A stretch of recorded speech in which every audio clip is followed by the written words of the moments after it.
سنا ناظرین، پروگرام آج کی بات کے ساتھ میں ہوں امتیاز میر۔ اس کنفرنٹیشن سے حکومت کو خطرہ ہے یا نظام کو خطرہ ہے؟ پیپلز پارٹی کنارہ کشی کر رہی ہے۔ نواز شریف کا بیانیہ نون لیگ اور اپوزیشن کے بیچ میں اختلافات بڑھتے جا رہے ہیں۔ اندرونی طور پر یہی کچھ لگ رہا ہے۔ ایاز صادق کے بیان کے بعد فواد چودھری صاحب نے بھی جو کہا وہ بھی حکومت کی نااہلی ضرور ہے، مولانا فضل الرحمان صاحب کہہ رہے ہیں۔ سیاسی حالات اچھے نہیں ہیں، کچھ بھی ہو سکتا ہے۔ یہ 3 مہینے بڑے اہم ہیں، کسی سیاسی خطرناک مرحلے میں داخل ہو رہے ہیں۔ خلفشار انتشار سیاسی طور بڑھتا جا رہا ہے ملک کے اندر۔ جس طرح مسلم لیگ نون کی قیادت جو تنقید مولانا فضل الرحمان صاحب نے کہا کہ ایاز صادق صاحب نے سنجیدہ بات کی ہے اور اس نے کوئی ایسی بات نہیں کی۔ شبلی فراز صاحب نے کہا ہے نون لیگ کو مشورہ ہے کہ پاکستان مسلم لیگ پاکستان بنا لیں۔ اسی کو پر اسٹوڈیو میں دعوت دی ہے نصرت وائے صاحب، پی ٹی آئی ایم نے بڑی ووکل ہیں، کھل کے بات کرتی ہیں، سینئر رہنما ہے۔ میں آپ کو ویلکم کرتا ہوں اپنی شو میں۔ میڈم، جس طرح ایاز صادق کے بیان کو آپ ایکسپلائٹ کر رہی ہیں، میں آپ کی طرف آنے سے پہلے میرے ساتھ لا کی منسٹری بھی ان کے پاس ہیں، ترجمان بھی ہیں مرتضیٰ وہاب صاحب سندھ گورنمنٹ کے۔ سر، میں آپ کو ویلکم کرتا ہوں اپنے شو میں۔ جی میر صاحب، بہت شکریہ۔ سر، جس طرح گورنمنٹ آپ کے سامنے ہے، وفاقی گورنمنٹ چیئرمین صاحب بھی، بلاول بھٹو زرداری صاحب بھی کہہ رہے ہیں کہ جنوری یہ حکومت کے خاتمے کا مہینہ ہے، کیا کہیں گے سر؟ دیکھیں، عوام کو جو میر صاحب اس وقت مسائل درپیش ہیں، جس طریقے سے پاکستان کی 22 کروڑ عوام کا پچھلے 2 سال میں استحصال کیا ہے پاکستان تحریک انصاف کی حکومت میں سمجھتا ہوں اس قوم کے پاس کوئی اور آپشن ہے نہیں۔ اگر یہ حکومت اس طریقے سے چلتی رہی، ان نالائقوں کا ٹولہ پاکستان کو اسی طریقے سے چلاتا رہا، تو جو ہماری معاشی بدحالی ہے، جو پریشانی ہے، اس میں مزید اضافہ ہوگا۔ آپ دیکھ سکتے ہیں کہ ایک مہنگائی کا طوفان ہے اس وقت، جس نے امیر ہو، غریب ہو، متوسط طبقے کا ہو، غیر متوسط طبقے کا آدمی ہو، سب کو مہنگائی کے بھنور میں پھنسایا ہوا ہے۔ بے روزگاری ہے، پریشانی ہے، اور حکومت کے پاس کوئی ایجنڈا نظر نہیں آتا کہ کیسے ان پریشانیوں سے، ان مشکلات سے پاکستانی قوم کو باہر نکالیں گے۔ جب ان سے آپ کوئی سوال پوچھتے ہیں تو وہ کہتے ہیں کہ جی نواز شریف نے یہ کیا، آصف زرداری نے یہ کیا، گیلانی صاحب نے یہ کیا، فلاں نے یہ کیا۔ میں سمجھتا ہوں قوم جو ہے، قوم کو انہوں نے بڑے سبز باغ دکھائے تھے، قوم کو انہوں نے کہا تھا کہ ہم تبدیلی لے کر آئیں گے۔ یہ تبدیلی تو لے کر آئے ہیں، لیکن در حقیقت وہ تبدیلی تباہی کی شکل میں تھی۔ ایک منفی تبدیلی اس ملک میں لے کے آئے ہیں، اور میں سمجھتا ہوں کوئی اور آپشن نہیں ہے پاکستانی قوم کے پاس سوائے اس کی کہ اس ناکام نکمی حکومت کو گھر بھیج دیا جائے۔ بیرسٹر مرتضیٰ وہاب صاحب، آپ کی گہری نظر ہے سب چیزوں میں، جس طرح کنفرنٹیشن بڑھتی جا رہی ہے، حکومت کو خطرہ ہے، نظام کو خطرہ ہے سر؟ دیکھیں، میں سمجھتا ہوں کہ حکومت کی نالائقی حکومت کے لیے بھی خطرہ ہے اور ہر چیز کے لیے خطرہ ہے۔ دیکھیں، ایک عام آدمی لوگوں کو اس لیے الرٹ کرتا ہے کہ اس کے مسائل کم ہوں، مسائل میں کمی آئے۔ وزیر اعظم تو مسائل کو کم کرنے کی بات ہی نہیں کرتے، وہ تو یہ کہتے ہیں آپ کو سکون ملے گا تو قبر میں ملے گا۔ وزیر اعظم بات کرتے ہیں تو اپنے اقتدار کی بات کرتے ہیں، وزیر اعظم بات کرتے ہیں تو اپنے اقتدار کو طول دینے کی بات کرتے ہیں۔ آپ مجھے بتائیے 2.25 سال میں وزیر اعظم نے کس طریقے سے عوام کی خدمت کی ہے؟ ہم صوبائی سندھ میں بیٹھے ہوئے ہیں، آپ مجھے بتائیے کہ کس طریقے سے انہوں نے ہمارے آئیلینڈ کو قبضہ کرنے کی کوشش کی، کس طریقے سے بار بار آئین کو پامال کر رہے ہیں، قانون کو پامال کر رہے ہیں، کس طریقے سے یہ کاؤنسل آف کامن انٹرسٹ کا اجلاس نہیں بلاتے، کس طریقے سے انہوں نے کراچی کے لیے ڈیولپمنٹ پیکج کا اعلان کیا، وعدہ کوئی وفا نہیں کیا، کس طریقے سے انہوں نے حیدرآباد کے لیے تھرپارکر کے لیے اعلان کیا، کوئی وعدہ وفا نہیں کیا۔ آپ مجھے بتائیے، سیلاب آیا صوبہ سندھ کے اندر، اتنی تباہی ہوئی، وزیر اعظم کو اتنی توفیق نہیں ہوئی کہ وہ عمر کوٹ چلے جاتے، شہید بے نظیر آباد چلے جاتے، میر پور خاص چلے جاتے۔ تو جب وزیر اعظم کا اس طرح کا متعصبانہ رویہ ہوگا، اس طرح کا رویہ ہوگا کہ وہ ایک عام آدمی کی مشکلات کو سمجھیں گے نہیں، تو آپ مجھے بتائیے پھر آپشن کیا ہے؟ تو میں سمجھتا ہوں اس نظام کو خطرہ اس جمہوریت کو خطرہ، اس حکومت کو خطرہ ان کی غلط پالیسیز کی وجہ سے، ان کی اپنے نکمے پن کی وجہ سے۔ سر، جس طرح نواز شریف صاحب کا بیانیہ ہے، جس طرح ایاز صادق کا بیانیہ ہے، پی ڈی ایم کی تحریک یہ قبول کرے گی؟ اتنا سخت بیانیہ ہے اداروں کے خلاف، اس کے اوپر آپ کا کیا خیال ہے سر؟ دیکھیے، پاکستان پیپلز پارٹی نے ہمیشہ اداروں کا احترام کیا ہے، ہمیشہ آئین کی سربلندی کی بات کی ہے۔ ہم ہمیشہ جو آئینی طریقہ کار ہے اس کی بات کرتے ہیں اور عزت و احترام کے ساتھ بات کرتے ہیں۔ ہم نے کبھی بھی جو ہے الزام تراشی کی سیاست کو تقویت نہیں بخشی۔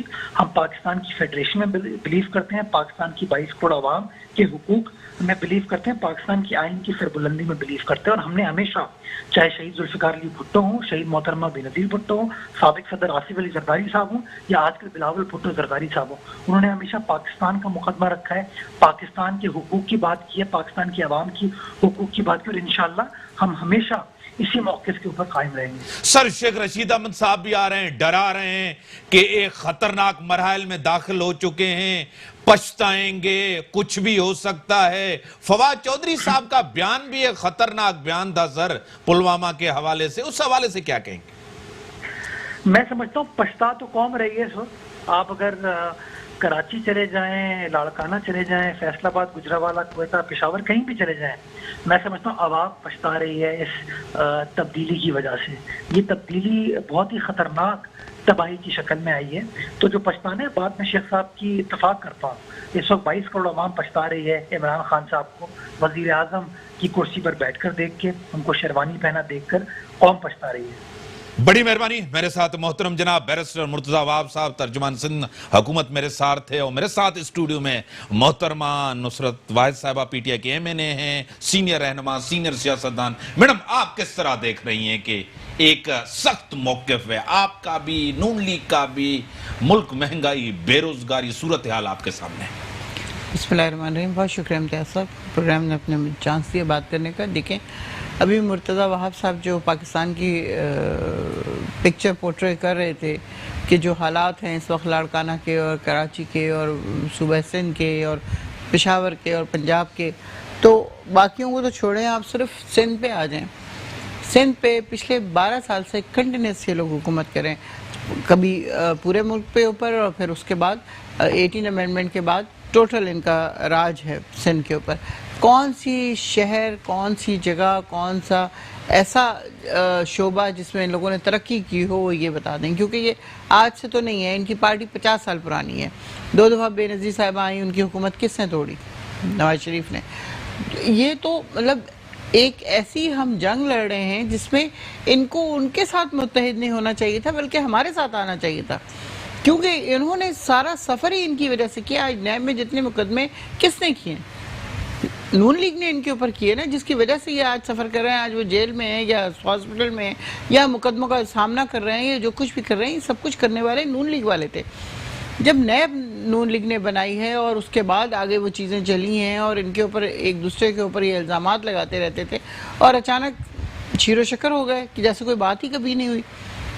تو یہ بہت بہت بہت زیادہ اسٹرینج بات ہے کہ آپ صرف اپنے مقدموں سے نجات کے لیے آپ ان سے ایسے لوگوں سے اطاعت کرتے ہیں جن کا ہمیں پتہ ہے کہ یا تو یہ ہوتا کہ نواز شریف صاحب کسی اور آرمی جرنیل سے بہت اچھے ان کے تعلقات ہوتے، سوائے ان کے جو روحانی باپ تھے، ان کے علاوہ جتنے جرنیلز کے ساتھ انہوں نے کام کیا وہ سب کے سب ان کے دشمن تھے، اور بقول ان کے ان سب نے برا کام کیا اور یہ اس لیے آرمی کے خلاف ہیں۔ تو یہ مطلب آپ یہ دیکھیں کہ ایک انسان صرف اپنے لیے اگر وہ جی رہا ہے تو بات الگ ہے، لیکن آپ ملک کے وزیر اعظم 3 دفعہ رہ چکے ہیں۔ میں تو سمجھتی ہوں اب ایک ایسا لا بننا چاہیے امریکہ کی طرح کہ 2 دفعہ کے بعد آپ وزیر اعظم بن ہی نہیں سکتے، بات ختم۔ عمران خان کے لیے بھی ہو، بالکل سب کے لیے یہی ہو، کیونکہ دیکھیں 8 سال اگر کنٹینیوس آپ کر رہے ہیں، اب جیسے ٹرمپ کے الیکشن ہو رہے ہیں اور وہ دوبارہ الیکٹ ہو جاتا ہے تو 8 سال اس کے کنٹینیوس ہو جائیں گے، اس کے بعد میڈم ایک چیز ہے کہ نیب کو آپ استعمال کر رہے ہیں اپوزیشن کے خلاف۔ ہم کیوں استعمال کر رہے ہیں؟ مجھے بتائیں۔ میرے ساتھ ٹیلی فون لائن پہ محترم جناب ایڈوکیٹ یاسین آزاد صاحب نون لیگ کے سینئر رہنما ہیں اور ایڈوکیٹ ہیں، senior advocate supreme court bar کے پریزیڈنٹ رہ چکے ہیں۔ سر، میں آپ کو ویلکم کرتا ہوں اپنے شو میں۔ سر ایک ٹکراؤ کی کیفیت ہے. ایاز صادق صاحب نے جو بیان دیا ہے اس کے بعد ایک پورا ماحول بنا ہے کہ آپ انڈیا کے ایجنڈے کو لے کر آگے بڑھ رہے ہیں. ایڈوکیٹ یاسین آزاد صاحب. پہلی بات یہ ہے کہ پارلیمنٹ کے اندر جو تقریر ہوتی ہے نا، وہ تقریر میں کرنے والے کا جو پوائنٹ آف ویو ہوتا ہے اس کے خلاف کوئی کیس نہیں بن سکتا. آئین کا آرٹیکل 66 پڑھ لیں، اس میں لیگل پروٹیکشن یہ ہے کہ پارلیمنٹ کے اندر کی ہوئی تقریر کا کسی قسم کی کوئی اکاؤنٹیبلٹی نہیں ہے. نمبر 1. نمبر 2، آج ایاز صادق صاحب نے جو وضاحت کی ہے، انہوں نے کہا میں نے جو جملہ بولا تھا وہ میں نے فارن منسٹر کے لیے بولا تھا کہ ان کی ٹانگیں کانپ رہی تھی. میں نے سارے پاکستان یا کوئی دن پہلے کوئی بات نہیں کی. صحیح. نمبر 3 جو بات ہے کہ یہ بڑا ہی عجیب سی صورتحال ہے اور مجھے بڑی تکلیف بھی ہوتی ہے کہ جب فواد چودھری نے اس کی پارلیمنٹ کے اندر ایک تقریر تھی، اس تقریر کے متعلق جب پی ٹی آئی کے دوستوں سے پوچھا جائے تو وہ کہتے ہیں کہ جی جو فواد چودھری صاحب نے کہا وہ ان سے ایسے بیان ہو گیا اور انڈیا نے اس کو بڑھا چڑھا کے بیان کر دیا. فواد چودھری کے بیان کو انڈین اگر چینل بڑھا چڑھا کے بیان کرتا ہے تو تھوڑی دیر کے بعد اگر ایاز صادق کا بیان آتا ہے فوراً کیا کہتے ہیں کہ انڈیا کے اگینسٹ ہیں. لیکن یاسین آزاد صاحب، آپ شاہد خاقان عباسی صاحب نے کہا ہے کہ مناسب نہیں تھا یہ کہنا اپنا ایاز صادق صاحب کا. ٹھیک، دیکھیں مناسب تھا یا نہیں تھا، کیونکہ جب تک آدمی ان کی پوری تقریر نہ سن لے یا کچھ بات کو سمجھ نہ لے کہ انہوں نے کس کنٹیکسٹ میں بات کی اور کیوں بات کی. کیونکہ جس طرح سے شاہ محمود قریشی ایز اے وزیر خارجہ پارلیمنٹ کے اندر ایڈریس کرتے ہیں اور آپ جب کوئی آدمی غلط بیانی کرتا ہے تو اسپیکر اسمبلی کا یا ڈپٹی اسپیکر پر کہتا ہے کہ اس کو پروسیڈنگ سے حذف کرتے ہیں. اگر پارلیمنٹ کے ممبر نے کوئی نامناسب بات کی تھی تو آپ کا فرض یہ تھا کہ اس کو پروسیڈنگ سے حذف کر دیتے. عمران خان کے متعلق کوئی بات کی جائے تو آپ فوراً حذف کر دیتے ہیں، لیکن کوئی پارلیمنٹ کا دوسرا ممبر بات کرے تو آپ اس کو حذف نہیں کرتے. اور کسٹوڈین ہے تو جو اسپیکر ہے یا ڈپٹی اسپیکر ہے جو اس وقت اجلاس کو اٹینڈ کرتا ہے، اس کی ذمہ داری بنتی ہے کہ کوئی ایسا اگر الفاظ آتا بھی ہے تو اس کو پروسیڈنگ سے حذف کر دیا جاتا ہے، اس کو ایشو نہیں بنایا جاتا. ایشو اگر بنانا ہے تو فواد چودھری کی تقریر کو بھی دیکھ لیں کہ فواد چودھری نے اپنی تقریر کے اندر پارلیمنٹ کے اندر کیا کہا، اس کا تو ذکر کرنے کے لیے کوئی تیار نہیں ہے. ایاز صادق نے جو کچھ کہا وہ پارلیمنٹ کے اندر کہا، کچھ بات چاٹ کر کسی کو غدار کہنا، کسی کو انڈیا کا ایجنٹ کرنا. اس کے پہلے بھی اپنی ایف آئی آر کاٹی، ایف آئی آر میں آزاد کشمیر کے وزیر اعظم کو نہیں چھوڑا، پاکستان کی وہاں بڑی یونیورسٹی کو اپنے غداری کی کیس میں انوالو کیا. اور بعد میں آپ نے کہا کہ ان کے خلاف کوئی ایویڈنس نہیں ملی، سب کے نام سے آپ ایف آئی آر ختم کر دی گئی، لیکن میاں نواز شریف کے خلاف ایف آئی آر اپنی جگہ پہ برقرار ہے. تو یہ جو کچھ ہو رہا ہے مجھے یوں لگتا ہے کہ موجودہ حکومت اصلی ایشو سے ہٹانے کے لیے لوگوں کو توجہ ہٹانے کے لیے اس طرح کی پروپیگنڈے کرتی ہے تاکہ لوگوں کے جو توجہ ہے وہ ان مسائل کی طرف نہ جائے جو موجودہ حکومت کر رہی ہے. جن حالات سے پاکستان کے باعث جو عوام دوچار ہیں ان کی طرف نہ جائیں. ان کو کوئی نہ کوئی ایشو چاہیے اور ماب وطن سے پی ٹی آئی کے لوگ ہیں، باقی سارے بتا رہے ہیں کسی پاکستانی کو کسی سے ماب وطن ہونے کا سرٹیفکیٹ کی ضرورت نہیں ہے. ایون میں اگر کہتا ہوں آج ہمارا پریزیڈنٹ جو سپریم کورٹ بار کا بنا ہے، انہوں نے تھوڑی دیر پہلے جو میڈیا سے بات کی ہے انہوں نے بھی خود سے بات کی ہے. انہوں نے کہا ہر ادارے کی اپنی لمیٹیشن ہے، اپنی لمیٹیشن کا اندر ایسا کام کریں. تو یہ غداری کا سرٹیفکیٹ جو ہے وہ دینے کے لیے فوراً تیار ہو جاتے ہیں. اور آج میرے داخلہ نے ایک دوسرا بولا کہ آرٹیکل 6 کا کیس ہونا چاہیے. میرے داخلہ سے یہ تو پوچھ لیں کہ جس کو غداری میں سزائے موت ہوئی ہے آپ ان کو واپس آنے کی بات کیوں نہیں کرتے؟ نواز شریف کی واپسی کی تو بات کرتے ہیں، جنرل پرویز مشرف کا نام لیتے ہوئے آپ کی جان نکلتی ہے کیوں؟ تو اگر میں آج یہ کہوں کہ جنرل پرویز کو واپس لانے میں ہماری موجودہ حکومت کی ٹانگیں کانپتی ہیں تو اس کا مطلب یہ نہیں ہے کہ میں غدار ہو گیا ہوں. میں ماب وطن نہیں ہوں، میں کسی دوسرے سے زیادہ ماب وطن ہوں. صحیح سر، میں آتا ہوں میڈم کی طرف. سر آپ ٹیلی فون لائن پہ رہیں. میڈم آپ غداری کے سرٹیفکیٹ بانٹ رہی ہیں. سر میڈم سر کریں. جو بات پاکستانی فوج کے خلاف ہو، جو بات پاکستان پاکستانی فوج کے خلاف نہیں تھی،